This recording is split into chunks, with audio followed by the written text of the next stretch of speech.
Сәлеметсіздер ме, құрметті менің алтын оқырмандарым. Ардақтың тігін шеберханасына қош келдіңіздер. Бүгін сіздермен осындай әдемі құрақ құрайтын боламыз. Құрағымызды бастамас бұрын менің арнама тіркеліп, лайк басып, комментарий жазуды ұмытпаңыздар. Біз бұл құрақты мата жолақтарынан тігетін боламыз. Ені 5 см болатын әртүрлі маталарды аламыз. Мен жасыл, көк, сары және де ақ және қызыл түсінен таңдадым. Бұлардың барлығының ені 5 см. Өздеріңіздің көлемдеріңізге байланысты мата жолақтарын көп қылып кесіп аласыздар. Енді осыларды орналастыратын боламыз. Мен бірінші ақ түсін, одан кейін жасыл түсті қойдым, одан кейін сары түсті қойдым, және де одан кейін қызыл түсті қойдым, және көк түсті қойдым ең соңында. Дәл осы ретпен осы барлығының арасын біріктіріп тігіп шығатын боламыз.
Мінекей барлығын тігіп алдық. Енді осындай болып шықты. Енді осының жанын тегістеп қиып аламыз. Және де осы жаны қанша сантиметр ені, сол бойынша барлығын қиып шығатын боламыз. Менде 19 сантиметр болып тұр. Барлығын осылай 19-дан есептеп, белгілеп, сызып қиып аламыз.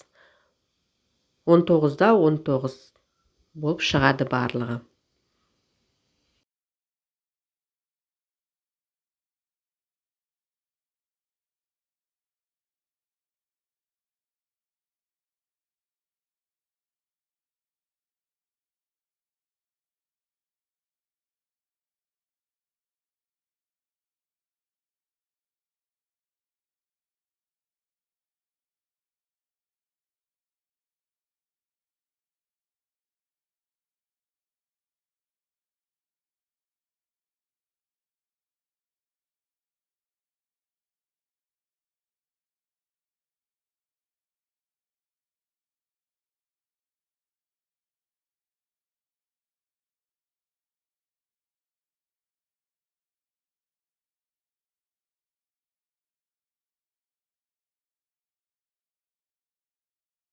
Мінекей осылай барлығын көп қылып қиып аламыз.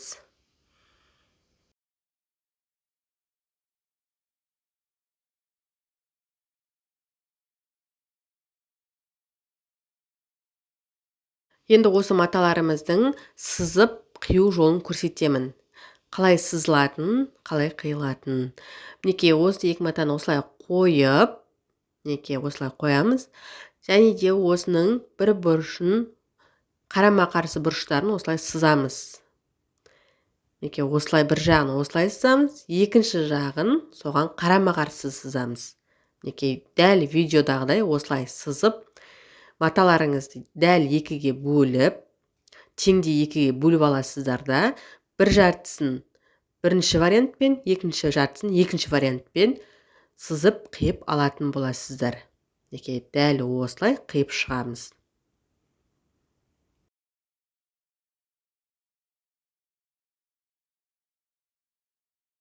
Мінекей біздер барлығын қиып алдық. Енді осылардың орналастыру реті, тігу ретін көрсетемін.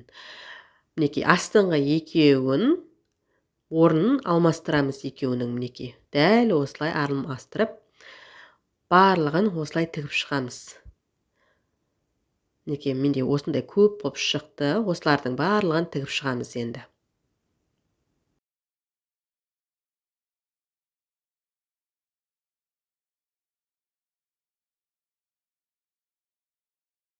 Қиған маталарымыздың тек астыңғы бөлігін ғана алмастырдық орындарын.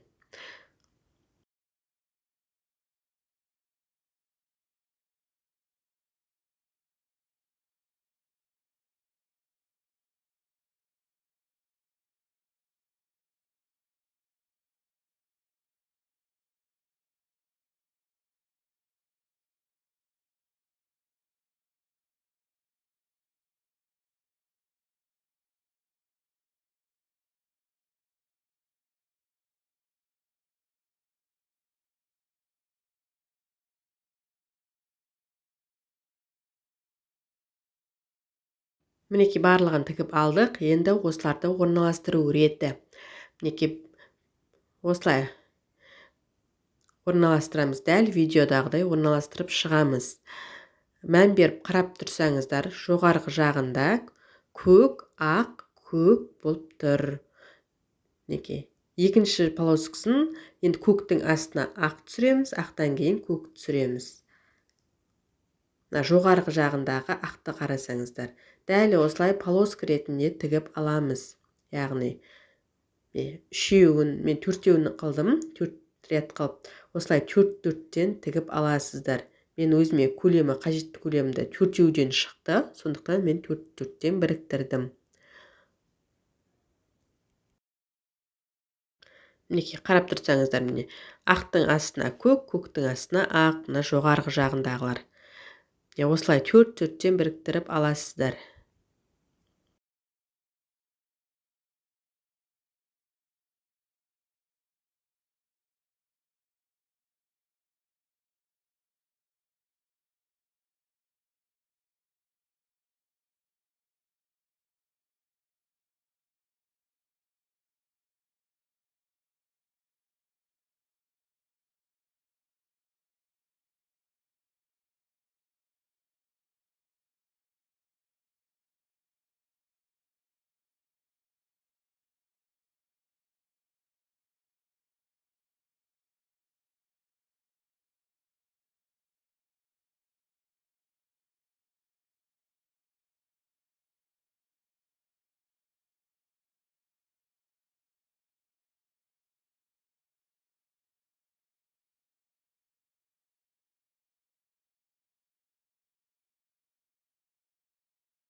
Мінекей барлығын тігіп алдық. Мен сіздерге көрсетейін.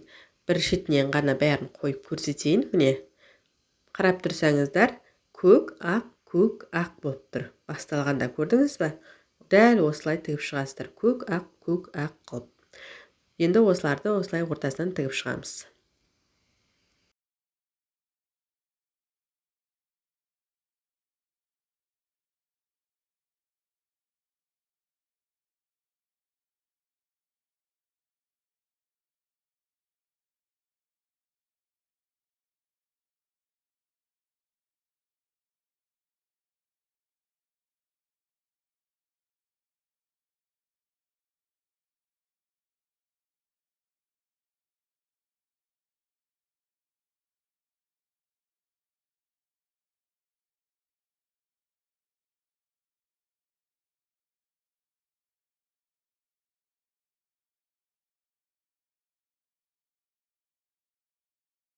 Тігіп болғаннан кейін тігістерін өтекпен өтектеп аламыз.